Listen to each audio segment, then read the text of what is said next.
हरे कृष्णा।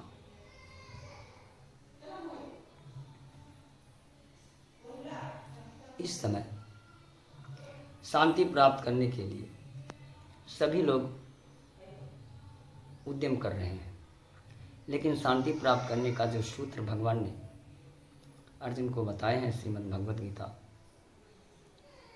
में, कुछ 2 श्लोक मैं कोट कर रहा हूँ। अध्याय 5 श्लोक संख्या 29। भोक्तारं यज्ञ तपसां सर्वलोक महेश्वरं सुहृतं सर्वभूतानां ज्ञात्वा मां शांतिं रक्षति।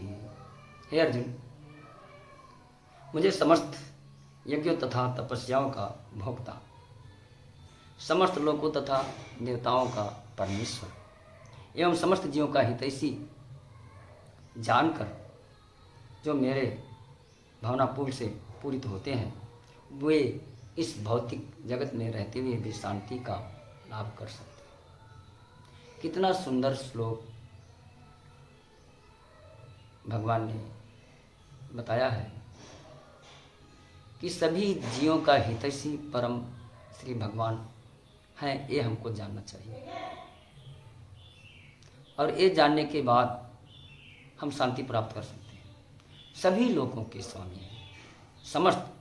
हम पहले भी भगवान बताए हैं कि हम सर्वस्व प्रभव, मैं ही सभी का उद्गम हूँ।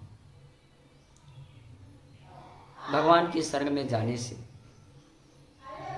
और जब कोई भी जीव यह जान लेता है कि परम भगवान श्री कृष्ण ही समस्त देवताओं, समस्त लोगों, समस्त प्राणियों के एकमात्र भोक्ता है, समस्त यज्ञ तपस्याओं के एकमात्र भोक्ता है, तो उनकी शरण में जाने पर परम शांति प्राप्त हो सकता है।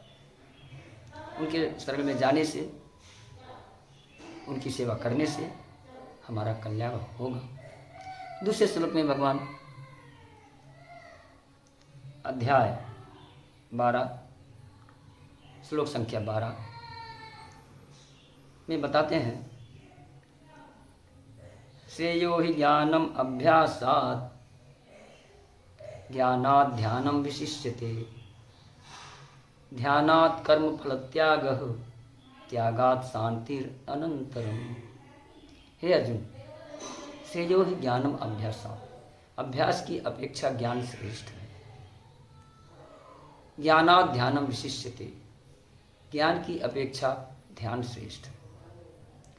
ध्यानात् कर्म फल त्यागः, ध्यान की अपेक्षा कर्मों के फल का त्याग सर्वश्रेष्ठ है, क्योंकि त्यागात् शांतिरनंतरम, त्याग के बाद ही शांति प्राप्त होती है। ये विज्ञान है। किसी को भी शांति प्राप्त करना है तो कर्म फलों का त्याग ये सर्वोत्तम विधि है। हम कर्म फलों के भोक्ता होने के नाते कर्म बंधन से मुक्त नहीं हो पाते हैं। भोक्ता हम है नहीं, और अपने आप को भोक्ता मानते हैं। एकमात्र भोक्ता भगवान है। इससे पहले उन्होंने कहा है कि भोक्तारम यज्ञ तपसां। तो हमको जो कुछ भी हमारे कर्म फल से प्राप्त होता है उसे भगवान की सेवा में, उनके श्री चरण कमलों में अर्पित करना चाहिए। ऐसा विधि करने से हम पूर्ण रूप से कृष्ण भावना भावित हो जाएंगे। भगवान श्री कृष्ण को केंद्र बिंदु में रखते हुए ये जीवन का निर्वाह करना चाहिए, तो समस्त जीवों का, समस्त प्राणियों का और समस्त सृष्टि का कल्याण संभव है।